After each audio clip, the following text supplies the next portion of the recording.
Welcome to Poetry Changes Lives, poetry, history, and a thought for the day. Well, on this day in 1887, a really unusual but very interesting man was born, a German, later became British, artist and writer, Kurt Schwitters. He's not terribly well known, but he's a very, very interesting and influential person. He came to England before World War II in the 1930s. He didn't like the look of Hitler much, and he was interned by the British as a German citizen during the war, but he managed to keep working on his art, and his art was of a really different sort of way of looking at artistic creation. He saw his work as making something new out of what was already available. And he's chiefly known for his collages, made out of bits of old printed material, other scraps of detritus that people had thrown away, train tickets, that sort of thing. You know, there are hints of Picasso in that. He did some famous sort of semi-cubist stuff using bits of old newspaper, that sort of thing. Well, Schwitters lived his last years in the Lake District. He died poor and generally unknown, but his influence has since been acknowledged by some very well-known artists such as Robert Rauschenberg in the United States and Damien Hirst in Britain. Schwitters was never able to return to Germany, died in 1948, just one day after being granted British citizenship. He died a Briton. He could be said to have been a man who hid his light under a bushel, but his art and his whole approach to art, I think, is really interesting. You know, using what is already available. That goes right back to the beginnings of art. You know, prehistoric man, the first man who drew a picture on the wall of a cave, used what was available.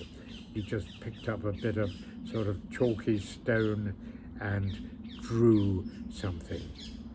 I think Schwitters is a man who should be looked at more deeply.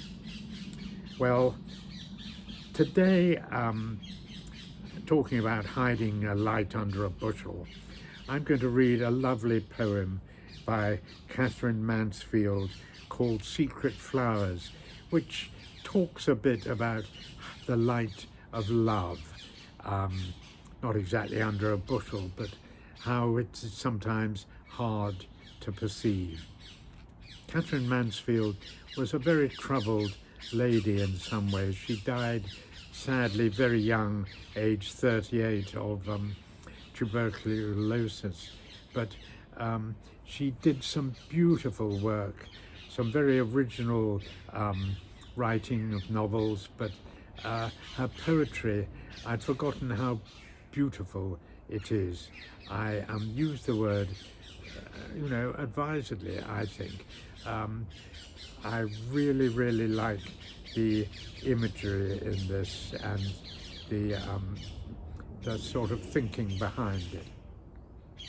Secret flowers. Is love a light for me, a steady light, a lamp within whose pallid pool I dream over old love books? Or is it a gleam, a lantern coming towards me from afar down a dark mountain? Is my love a star? Ah me, so high above, so coldly bright. The fire dances. Is my love a fire? Leaping down the twilight, muddy and bold. The flower petals fold. They are by the sun forgotten. In a shadowy wood they grow, where the dark trees keep up a to and fro shadowy waving. Who will watch them shine when I have dreamed my dream? Ah, darling mine, find them, gather them for me, one by one. That's a very sort of wistful poem of longing, a touch of sadness, but really, really beautiful, emotional use of words, I think. I really, really like that. Today, I will work like Kurt Schwitters to make the best use out of whatever is available, both in myself and elsewhere. Thank you for listening.